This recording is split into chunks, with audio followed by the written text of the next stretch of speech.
start by putting our name and our date on our paper in our notes.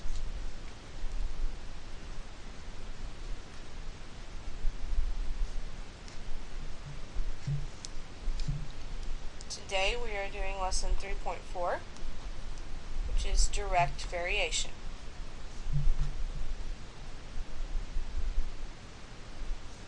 Found on pages 77 to 82 of your book. Our essential question today: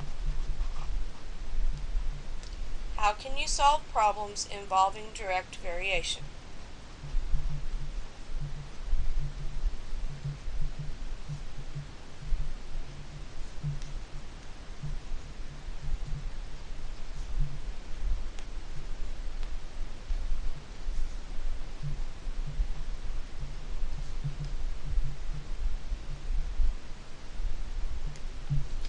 I've already started our notes today with some vocabulary.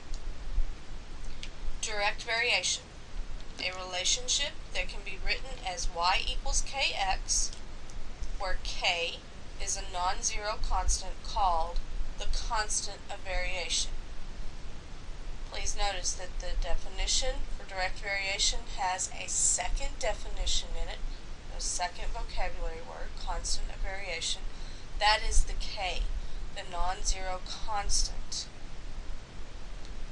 We find that it involves this equation, which can be solved for k itself, so that k is always y over x.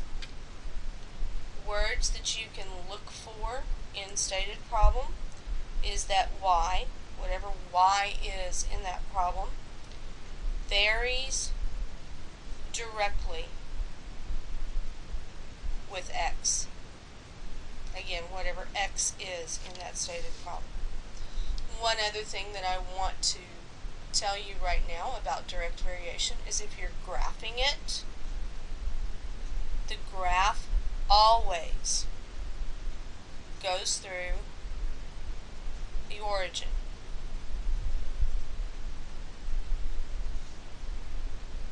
And that is the point 0, 0. Always. Direct variation always goes through 0, 0. In your book, on page 77,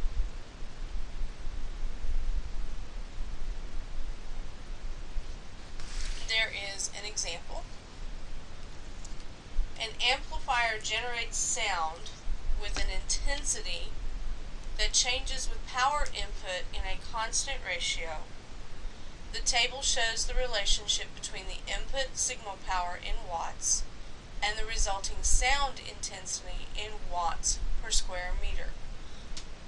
We need to determine whether the data set shows the sound output intensity varies directly with the input signal power, and if so, then write an equation that describes that relationship.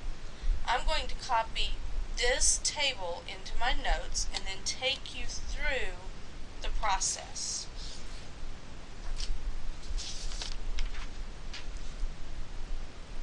So I have an input signal power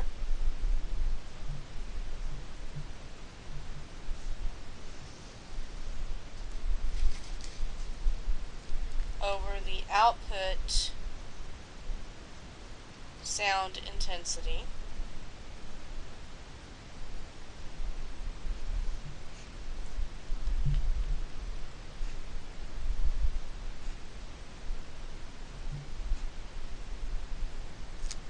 This is 1.5 here, 3.75, 9, 14.25.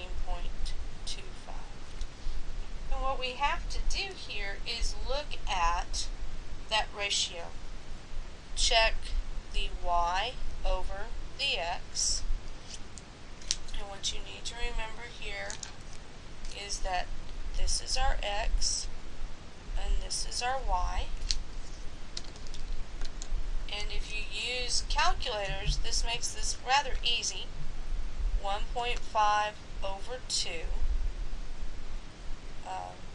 3.75 over 5, 9 over 12, 14.25 over 19.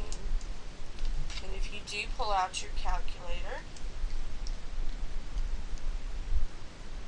and you do 1.5 divided by 2, that's 0.75. We also had 3.75 divided by 5, again, 0.75. 9 divided by 12, and the last one was 14.25 divided by 19. They all equal 0.75. So therefore what I can say is that my ratio is constant. All of them are 0.75. This happens to be my K. So, knowing that, then I can write my equation.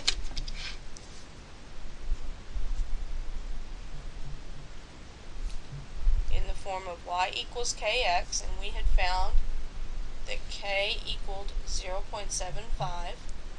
So my equation is going to be y equals 0.75x.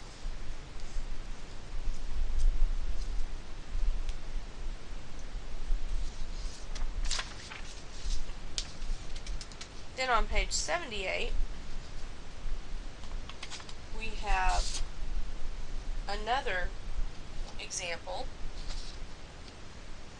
This one is about a diver. The minimum amount of time it takes a diver to ascend safely to the surface varies directly with the depth of the diver. How long does it take a diver to ascend safely from a depth of 450 feet? This is our question here that we're going to answer. And you can see here it gives us some information. We first need to analyze the information given to us on our graph, and then we need to formulate a plan. I can tell you it's going through 0, 0, or at least the line that would be formed is going through 0, 0. So I'm going to suspect that this is a direct variation. Okay, so I'm going to copy this a little bit. So, and this one again is coming from page 78.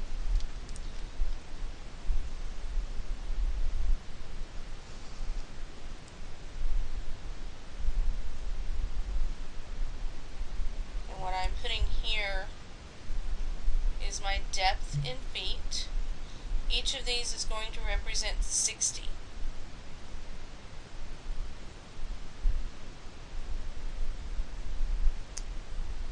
This is 0.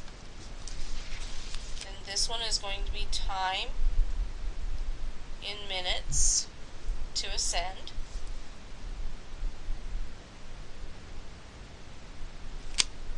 Okay. And I'm going to graph this at a scale of 2.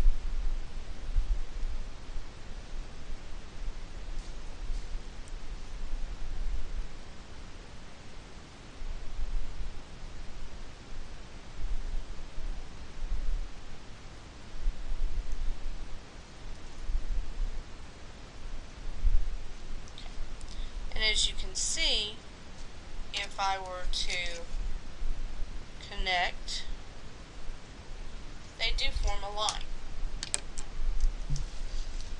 And remember, we want to find out how long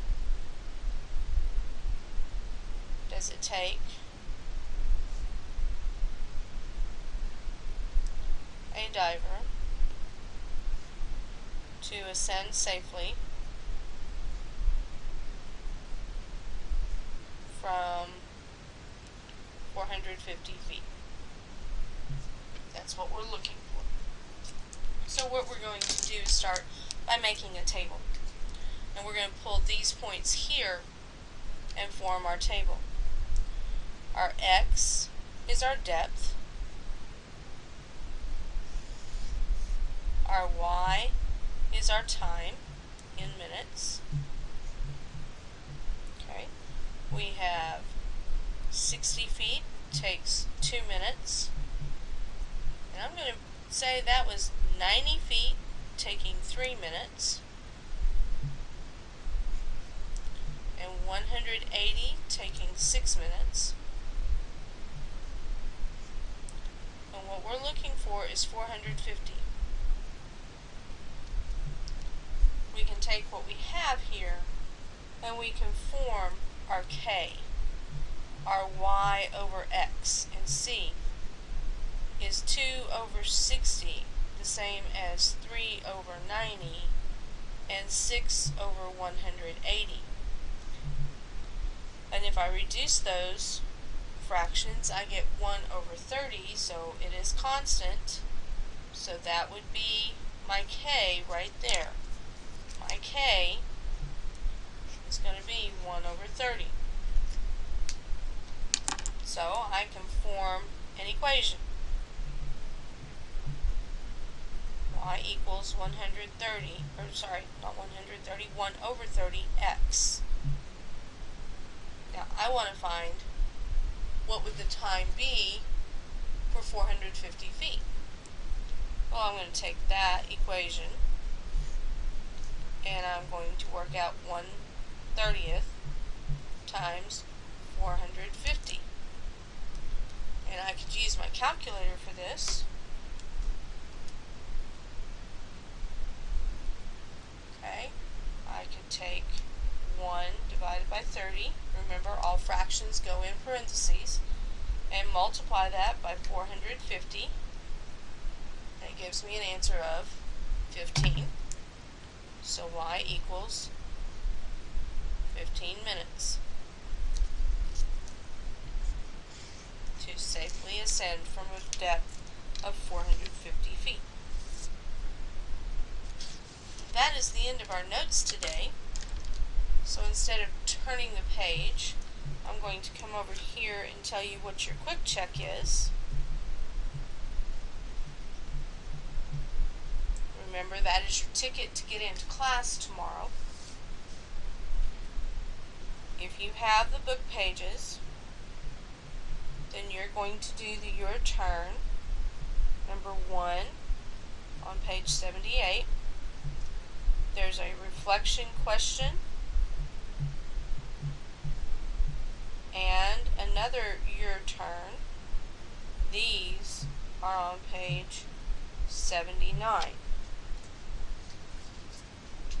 You have the book pages, page 78 at the top. I want you to complete this question. And then page 79, you have a reflect question right here, followed by another your turn. That is your ticket into class. And remember, you can do that on the back side of your page of notes. Okay? We will see you